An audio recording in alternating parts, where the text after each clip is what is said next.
সকলো শিক্ষক শিক্ষয়িত্ৰীক ধন্যবাদ জনাব বিচাৰোঁ কাৰণ তেওঁলোকৰ কাৰণে আজি মই এই ৰিজাল্টটো পাবলৈ সক্ষম হৈছোঁ। তেওঁলোকে গোটেই জাৰ্ণিটোক মোক বহুত হেল্প কৰিছে আৰু মই হেডমেমকো থেংক ইউ ক'ব খোজোঁ কাৰণ তেওঁ আমাক সদায় বেষ্টটো দিছে আৰু মই মাকো ধন্যবাদ জনাব বিচাৰোঁ কাৰণ তেওঁ মোক বহুত হেল্প কৰিছে গোটেই জাৰ্ণিটোত। Thank U.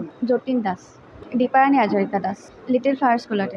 বহুতেই ভাল লাগিছে কাৰণ নাৰ্চাৰীৰ পৰাই এইখন স্কুলতে আছোঁ আৰু এটা জাৰ্ণি কমপ্লিট কৰিছোঁ আৰু নেক্সট ষ্টেজত এখন ডাঙৰ এখন কলেজত পাবলৈ যে সক্ষম হৈছোঁ সেইটো কাৰণে মই বহুতেই মই এইবাৰ IITG এডভান্সত 201 ৰেংক আনিবলৈ সক্ষম হৈছোঁ। মই ইয়াৰ বাবে মই মোৰ স্কুল লিটিল ফ্লাৱাৰ স্কুলক মই ধন্যবাদ জ্ঞাপন কৰিম কাৰণ তেওঁলোকৰ অবিহনে মই এনেকুৱা ৰিজাল্ট আনিব নোৱাৰিলোঁহেঁতেন। আৰু মই মোৰ প্ৰিন্সিপাল মেমক ধন্যবাদ জনাম কাৰণ আমাক ইয়াত বহুত ফেচিলিটিছ আৰু ষ্টাডি মেটেৰিয়েল দিছে যাৰ বাবে আমি আজি এই ৰিজাল্ট আনিবলৈ সক্ষম হৈছোঁ। প্লাছ মই ক'ম মোৰ টিচাৰ্ছখিনিক, ভাস্কৰ ছাৰ যোনে মোক মেথছ পঢ়ায় তেওঁ মোক বহুত ছাপোৰ্ট কৰিছে।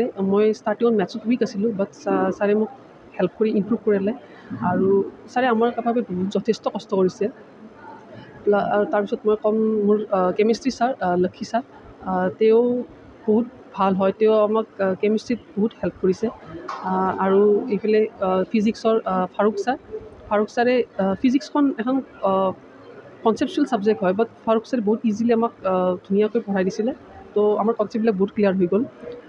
আৰু মই মোৰ পেৰেণ্টছকো মই ধন্যবাদ জনাম কাৰণ তেওঁলোকে মোক আজি এইখন প্ৰেষ্টিজিয়াছ ইনষ্টিটিউশ্যনত যে এডমিশ্যন দিলে তাৰ বাবে মই বহুত ধন্যবাদ জনাব খুজিছোঁ মোৰ পেৰেণ্টছক।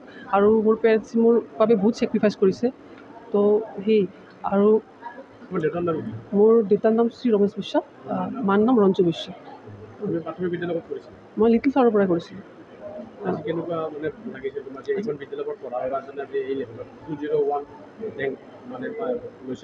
আজি মোৰ বহুতেই ভাল লাগিছে কাৰণ কষ্ট কৰিছিলোঁ, তো তাৰ ফলটো পালোঁ আজি, তো ভালেই লাগিছে।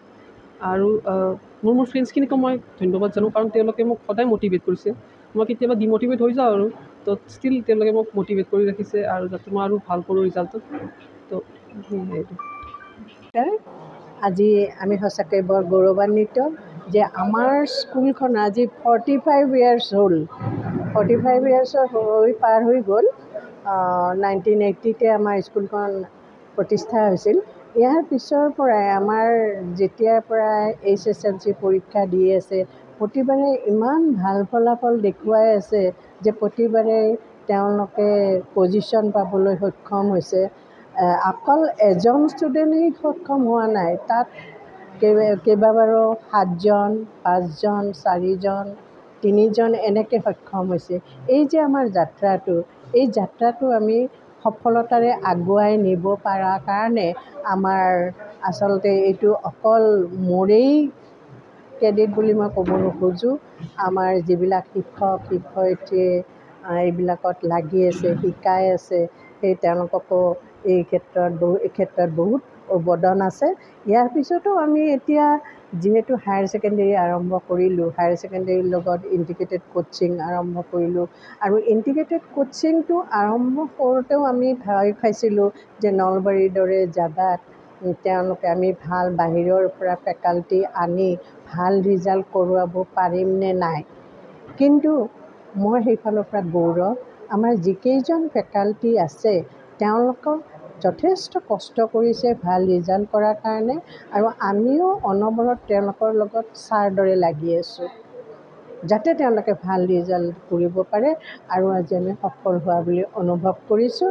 আৰু এটা কথা যে আমি ইয়াত নলবাৰীত থাকিও অকল তেওঁলোকক ইণ্টিগ্ৰেটেড কোচিং দিয়াৰে ব্যৱস্থা কৰা নাই।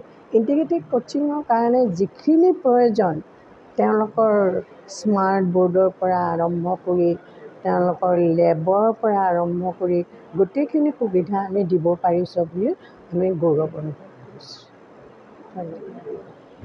প্ৰথম কথা, মই উৎফুল্লিত হৈ পৰাটো স্বাভাৱিক কথা, কাৰণ এখন ঘৰলৈ যেতিয়া এটা সন্মান আহে, সেই সন্মানৰ অংশীদাৰ যেতিয়া হৈ পৰোঁ নহয়, সামান্য পৰিমাণে হ'লেও যেতিয়া অংশীদাৰ হৈ পৰোঁ, তেতিয়া কি হয়, উৎফুল্লিত হৈ পৰিছোঁ, কিছু আৱেগিক হৈ নপৰা নহয়। কাৰণ আমি প্ৰথমতে ভাবিছিলোঁ আৰু আমাক বহুতেই কৈছিল, যেতিয়া আমি নলবাৰীত আৰম্ভ কৰিছিলোঁ তেতিয়া আমাক বহুতেই কৈছিল যে নাই নলবাৰীত নহ'ব, তেতিয়া আমি কৈছিলোঁ যে নলবাৰীত কিয় নহ'ব, নলবাৰীত কি নাই? নলবাৰীত ৰিচোৰ্চ আছে, নলবাৰীত সম্পদ আছে, সমল আছে, সকলোখিনি আছে। মই সেইকাৰণে ভাবোঁ নলবাৰীত থাকি নিজৰ ঘৰৰ ভাত খাই নিজৰ মাটিৰ বতাহ লৈ, নিজৰ বায়ুমণ্ডলৰ বতাহ লৈ যদি এজন ছাত্ৰ ছাত্ৰীয়ে সফলতা অৰ্জন কৰিব পাৰে, তাতকৈ আৰু কিমান আনন্দৰ কথা হ'ব পাৰে। মই ভাবোঁ এয়া নলবাৰীৰ গৌৰৱ। কাৰণ কেইজনমান নলবাৰীয়ে আমি চেষ্টা কৰিছোঁ যে কিবা এটা হওক নলবাৰীত। সকলো নলবাৰীবাসীয়ে আমাক সহায় কৰিছে, আমি আগবাঢ়ি গৈছোঁ আৰু প্ৰত্যেকটো খোজতে আমি নলবাৰীবাসীৰ সহায় পাইছোঁ।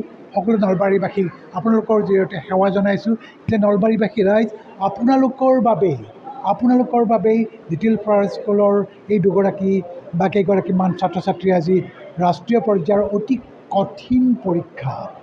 কঠিন পৰীক্ষাত স্থান পাবলৈ সক্ষম হৈছে। আমি গৌৰৱান্বিত আৰু নলবাৰীবাসী ৰাইজ আপোনালোকেও গৌৰৱান্বিত হৈ আমাক আশীৰ্বাদ কৰকচোন, আমি খুব সুখী হ'ম।